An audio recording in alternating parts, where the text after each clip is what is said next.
विमानामध्ये झालेल्या अपघातामध्ये अजितदादांचा मृत्यू झाला. त्यांचा अंत्यविधी देखील पार पडला. परंतु प्रत्येकाच्या मनामध्ये कुठेतरी संशयाची पाल अजून पण चिवचिवत आहे. सगळीकडे संशयाचं वातावरण लोकांमध्ये या ठिकाणी पसरलेलं आहे. त्यातच आज DGCAचा दुसरा एक नवीन मोठा खुलासा झालेला आहे. ते ऐकून महाराष्ट्राच्या जनतेचा विश्वास उडलाय. राजकारणामध्ये एका खुर्चीसाठी इतकं वाईटसुद्धा घडू शकतं याबद्दल कोणी विचारसुद्धा केला नसेल, असं प्रत्येकजण लोकांमध्ये एकमेकांना म्हणू लागले आहे. ज्यावेळी विमानामध्ये ब्लॅक बॉक्स या ठिकाणी सापडला त्यावेळी सगळे खुलासे या ठिकाणी आज झाले आहे.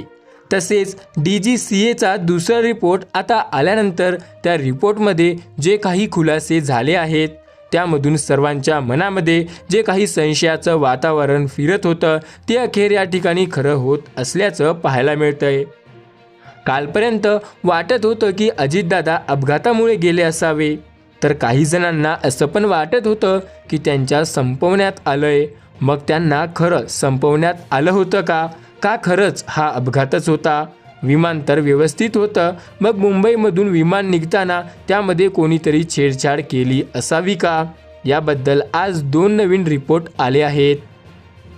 ते म्हणजे ब्लॅक बॉक्समध्ये जे काही विमानाचा अपघात होण्यापूर्वी 5 मिनिटापूर्वी जे काय बोललं गेलं, काय काय बोलणं झालं होतं, आता ते ब्लॅक बॉक्समध्ये सर्व काही रेकॉर्ड झाला आहे. नेमकं खरं कारण आता काय आहे? खरंच हा अपघात होता की लाडक्या दादांना संपवण्यात आलं? याबद्दलचा खास रिपोर्ट या ठिकाणी आता सत्य समोर आलं आहे. कालपर्यंत आपण सर्वजण बोलत होते की पायलट त्या ठिकाणी वातावरण जे आभाळातलं होतं त्यामुळे धूप पडली होती आणि त्या धुक्यामुळे दिसत नव्हतं, त्यामुळे हा अपघात झाला असावा असं काही जण कालपर्यंत तर बोलत होते. बारामती एअरपोर्टच्या रनवे व्यवस्थित या ठिकाणी दिसत नाही असं सुद्धा या ठिकाणी काही जण म्हणत होते आणि त्यामुळेच पायलटचा अंदाज हा आला नसावा असं काल परवापासून या ठिकाणी वाटत होतं. परंतु आज जेव्हा DGCAचा दुसरा रिपोर्ट आला तसेच ब्लॅक बॉक्स खोलण्यात आलं, आता यामुळे प्रत्येकाला जे वाटत होतं संशयाचं जे वातावरण तयार होत होतं ते अखेर खरं होत असल्याचं पाहायला मिळालंय. मग आता सगळ्यात महत्त्वाचं म्हणजे ब्लॅक बॉक्समधील माहिती कशी समोर आली आणि काय माहिती समोर आली? ब्लॅक बॉक्स म्हणजे काय थोडक्यात सांगतो ते बघा. आता विमानामध्ये एक छोटासा ब्लॅक बॉक्स बसलेला असतो, जेणेकरून काही विमानाचा अपघात झाला तर त्यामध्ये नेमकं काय बिघाड झाला होता का, नेमकं विमानातील व्यक्ती फोनवर नेमकं काय करत होते किंवा अपघात हा होताना काय बोलत होते, खरंच हा अपघात होता की घातपात घडवून आणला होता, हे पाहण्यासाठी ब्लॅक बॉक्स या ठिकाणी प्रत्येक विमानामध्ये बसवलेला असतो. आता तुम्ही म्हणाल विमानाचा स्फोट झाल्यावर ब्लॅक बॉक्स हा सुद्धा उडून जाणार किंवा त्या ठिकाणी तो जळून जाणार, परंतु तसं हे अजिबात होत नाही. विमानाच्या कंपन्यांनी आता विमानाच्या शेवटच्या शेपटीपाशी हा ब्लॅक बॉक्स व्यवस्थितपणे बसवलेला असतो, जेणेकरून अपघात हा घातपात आहे हे समजण्यासाठी त्या ठिकाणी त्या कंपनीला, सरकारला, लोकांना, पोलिसांना समजावं म्हणून प्रत्येक विमानाच्या शेपटीजवळ ब्लॅक बॉक्स या ठिकाणी आता बसवलेला असतो. हा ब्लॅक बॉक्स आता सापडलाय आणि DGCAचा दुसरा रिपोर्टसुद्धा समोर आला आहे. यामध्ये जे धक्कादायक कारण आता उघडकीस आलेलं आहे हे ऐकून महाराष्ट्राच्या जनतेला विश्वास बसाय नाही. महाराष्ट्राच्या जनतेचा विश्वास आता उडाला आहे. राजकारणामध्ये खुर्चीसाठी इतक्या खालच्या पातळीला जावं लागतं, पातळीवर संपवलं जातं, अशा प्रकारे लोक आता एकमेकांना बोलू लागले. चर्चा या रंगू लागल्या. मग नेमकं खरंच अपघात झाला होता की कोणीतरी हा अपघात घडवून आणला होता की त्यांना संपवण्यासाठी कोणीतरी काहीतरी कट हा रचला होता? या सर्व प्रश्नांची उत्तरे या नवीन आलेल्या रिपोर्टमधून तुम्हाला पाहायला मिळणार. अजितदादा आपल्या सर्वांना सोडून गेले, जाताना सर्वांना धक्का देऊन गेले, रडवून गेले आणि एक प्रश्नसुद्धा या ठिकाणी अनुत्तरित राहिला. नेमकं काय घडलं? अजित पवारांच्या विमानाचा अपघात या ठिकाणी घडवून आणलाय का? नेमका खरोखर काय घडलं? अपघात नेमका कसा झाला? बुधवारी सकाळी अजित पवारांच्या विमानाचा अपघात झाल्याची बातमी पहिल्यांदा टीव्हीवर आली. त्यानंतर टीव्हीवर जी दृश्य दिसली ते अपघात स्थळची होती आणि आता मृत्यू झाल्याची बातमी होती. अपघात स्थळी विमानाचा सांगाडा जळत असल्याचं पाहायला मिळालं. भीषण स्फोट त्या ठिकाणी झाला होता. आगीचे लोळ उसळले होते आणि त्यात अजित पवार यांच्या जागीच मृत्यू झाल्याची बातमी हे टीव्हीवर खटाखटा आली. त्या ठिकाणी पसरू लागली. त्यानंतर दिवसभर हा विमान अपघात कसा झाला असावा याबद्दल अंदाजे तर्कवितर्क लावले जात होते. प्रथमदर्शनी हा विजिबिलिटीमुळे अपघात झालेला असावा असं सांगण्यात आलं होतं, परंतु हा नेमका अपघात केला का कसा झाला? आता दुसऱ्या DGCAच्या या रिपोर्टमध्ये काय सांगण्यात आलं, ब्लॅक बॉक्समध्ये काय सांगण्यात आलं, सविस्तर सत्य या ठिकाणी आता समोर आलेलं आहे. बघा, अजित पवारांच्या विमानाचा अपघात नेमका कसा झाला याबद्दलची संपूर्ण माहिती अगदी 1 मिनिटाच्या आतमध्ये जाणून घेऊया. 28 जानेवारी, वेळ सकाळी 8:10.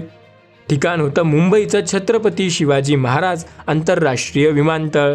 आता VAR व्हेंचर्स प्रायव्हेट लिमिटेड चार्क्स विमान लेयर Z45 बारामतीच्या दिशेने निघालं.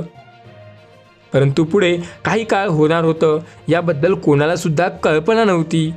या 9 सीटर विमानामधून एकूण 5 जण प्रवास त्या ठिकाणी करत होते. विमानात महाराष्ट्राचे उपमुख्यमंत्री म्हणजे आपले लाडके अजित पवार यांच्यासोबत त्यांचा पर्सनल बॉडीगार्ड विदीप जाधव आणि फ्लाईट अटेंडंट पिंकी माळी होत्या. कॅप्टन सुमित कपूर पायलट होते, तर शांभवी पाठक या तात्पुरत्या पायलट म्हणून जॉईन होत्या. 2 इंजन त्या ठिकाणी विमानाला होते. हे विमान एका उडाणात जवळपास 3700 किलोमीटरपर्यंत प्रवास करू शकतं. मुंबई ते बारामती हे अंतर जर बघायला गेलं तर फक्त आणि फक्त 250 किलोमीटर आहे. चार्टर्ड विमानात हे अंतर 40 मिनिटात पूर्ण होणार होतं. त्यानुसार 8:50 हे विमान बारामतीमध्ये लँड होणं अपेक्षित होतं. मुंबईवरून उडान घेतल्यानंतर 8:18 आता या ठिकाणी विमानात बारामतीच्या ATCशी संपर्क या ठिकाणी साधला. विमान बारामतीपासून 30 नॉटिकल माईलला अंतरावर असताना पुणे कंट्रोलला विमानाला व्हिज्युअल मेट्रोलॉजिक कंडिशन म्हणजे लँडिंगची परवानगी दिली होती. पायलटने वारा आणि विजिबिलिटीबाबत विचार केला असावा. वारा शांत आहे असं तिकडून सांगण्यात आलं आणि विजिबिलिटी सुमारे 3000 मीटरपर्यंत असण्याचं सांगण्यात आलं.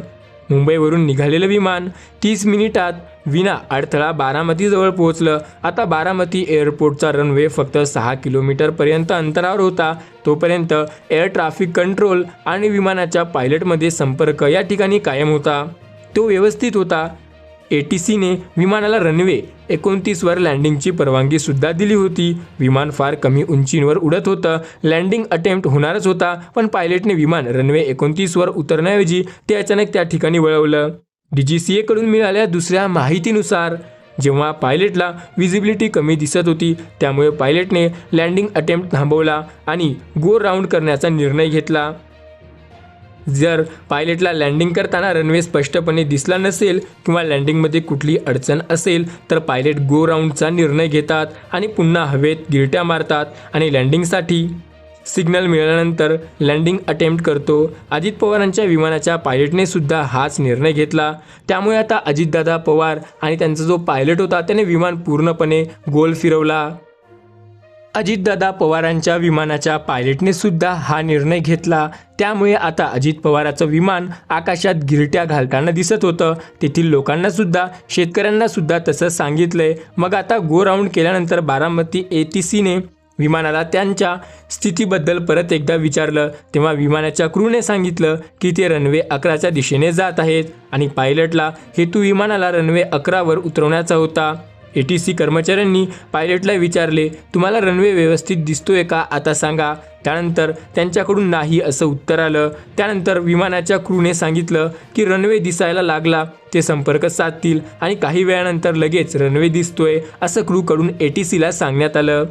त्यानंतर सकाळी 8:43 ATC कडून विमानाला रनवे 11वर लँडिंगची परवानगी सुद्धा मिळाली, पण पायलटकडून मात्र यावर काही प्रतिसाद आला नाही.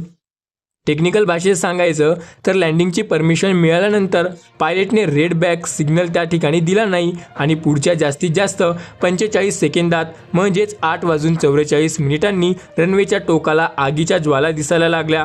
अजितदादाच्या विमानाचा क्रॅश लँडिंग झाला. समोर आलेल्या माहितीनुसार लँडिंग दरम्यान विमान अचानक हवेत हलायला लागलं होतं. एका CCTV फुटेजमध्ये लँड होण्याच्या आधी विमान एका बाजूला पूर्णपणे कललेलं किंवा गिरक्या खाताने दिसलं. त्यानंतर एका क्षणात त्या ठिकाणी आगीचे गोळे अजित पवारांच्या विमानाच्या रनवेच्या बाजूला असणाऱ्या माळा रानात कोसळल्याचं प्रत्यक्षदर्शनी पाहिलं. विमान थेट कोसळताना अनेकांनी पाहिलं. अनेक जणांनी सांगितलं की जमिनीला स्पर्श झाल्यावर विमान पलटी मारलं आणि ते कोसळलं. क्रॅश झाल्यानंतर विमानाच्या फ्ल्यू टँकला अचानक आग लागली. त्यानंतर 10 ते 15 मिनिटे 4 ते 5 छोटे मोठे स्फोट झाले. त्यामुळे कुणालाही बाहेर पडताच आलं नाही आणि या स्फोटामुळे इतकी भीषण आग लागली की बचाव कार्यासाठी कुणालाही पुढे जाता आलं नाही. रनवेच्या बाजूलाच राहणारे लोक आणि पोलीस तातडीने घटनास्थळी पोहोचले होते, पण त्यांना दिसलं अजित पवारांचे मृतदेह. स्फोटामुळे विमानाचे तर तुकडे झाले होते. विमानाचे 2 मृतदेह अचानक उंचीवर स्फोट झाल्यानंतर फेकले गेले होते. त्यातला एक मृतदेह अजित पवारांचा होता. त्यांची ओळख पटली हातातल्या घड्याळावरून. तातडीने हा मृतदेह बारामती मेडिकल कॉलेजमध्ये नेण्यात आला. दुसऱ्या बाजूला विमानात अडकलेला मृतदेह बाहेर काढण्यासाठी ट्रॅक्टरला दोरी लावून विमानाचे अवशेष वेगळे करण्यात आले. पण अजितदादा पवारांच्या मृत्यूची माहिती जशी आली तसा अपघात कसा झाला हा प्रश्न सगळ्यांना पडलाय. नेमका हा अपघात घडवून आणला त्यांना कोणी संपवलं? हा कट होता का खरंच अपघात होता? तर याची माहिती आपण या ठिकाणी घेणार आहोत. द हिंदूच्या रिपोर्टनुसार लँडिंगच्या वेळी विमान रनवेशी लाईन होण्याचा प्रयत्न करत होतं. या प्रयत्नात ते डाव्या बाजूला थोडंसं वळलं. बारामतीच्या एअरपोर्ट टेबल टॉप म्हणजे जमिनीपासून थोडं उंचीवर असल्याने त्या भागात थोडी उतार आहे आणि विमान तिथे अपघातग्रस्त झालं. अपघातग्रस्तच्या व्हिज्युअल्समध्ये विमानाच्या शेवटच्या फक्त एका भागात एक पंखा शाबूत असलेला दिसून येत होता. विमानाचा अक्षरशः कोसळ झाला होता. या अपघातात अजित पवारांसह विमानातल्या 5च्या 5ही जणांचा मृत्यू झाला. जागीच विमानाचे पायलट कॅप्टन सुमित कपूर हे अतिशय वरिष्ठ वैमानिक होते. त्यांना 16,000 फ्लाइंगचा अनुभव होता. त्यांनी यापूर्वी अनेक नामांकित विमान कंपन्यांसाठी उड्डाण केले. लेअरजेट 45 चालवण्याचा सुद्धा त्यांना बराचसा अनुभव होता. पायलट शांभवी पाठक नुकत्याच लागल्या होत्या. त्यांना फ्लाइंगचा अवसरच थोडा अनुभव होता. या संपूर्ण घटनाक्रमांकामध्ये घडलेल्या एक महत्त्वाची गोष्ट म्हणजे अपघात होण्याच्या आधी ATCकडे कोणतीही मेडे कॉल आलेला नाही. तसेच कोणत्याही प्रकरणाची एमर्जन्सी मेसेज पाठवण्यात आलेला नाही. DGCAच्या वरिष्ठ अधिकाऱ्यांनी दिलेल्या माहितीनुसार कॉकपिटमध्ये व्हॉइस रेकॉर्डरमध्ये शांभवी पाठक यांचे शेवटचे शब्द ऐकू आले ते म्हणजे ओ शिट असं ते म्हणत होत्या, किंचाळत होत्या. अपघाताच्या कारणाचा तपास आता एअरक्राफ्टच्या ॲक्सिडेंट इन्फेक्शन ब्युरो म्हणजे AAIBकडे सोपवण्यात आलाय.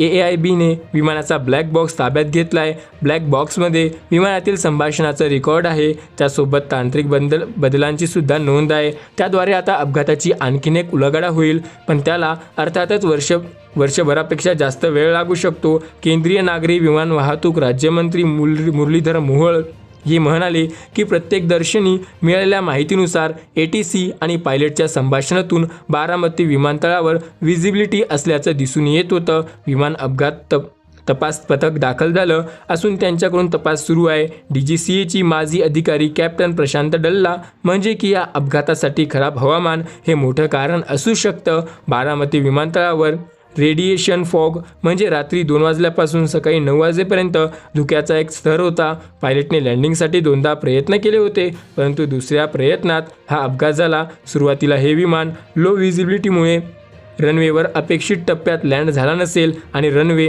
हे ओव्हरशूट होऊन अपघात झाला असावा असा अंदाज वर्तवण्यात येत होता. पण दुसऱ्या CCTVनुसार विमान लँड होण्याआधी हवेत पलटलं होतं. याचाच अर्थ लँड करताना विमानाचा अनस्टेबल अप्रोच असण्याची शक्यता जास्त आहे. आपल्यापर्यंत तपासाचं आणखीन एक गंभीर गोष्ट समोर आली आहे. ज्या विमानाचा अपघात झाला त्या विमानाच्या सॅटेलाईट आधारित मॉडर्न सिक्युरिटी सिस्टम बसवण्यात अंतिम मुदत 28 दिवसांनी चुकली होती. ही सिस्टीम खराब हवामान लँडिंगसाठी उपयुक्त ठरू शकली असती. या विमान अपघाताचा तपास CIDकडे देण्यात जाण्याची शक्यता आहे, कारण मुख्यमंत्री देवेंद्र फडणवीस तसा निर्णय घेऊ शकतात.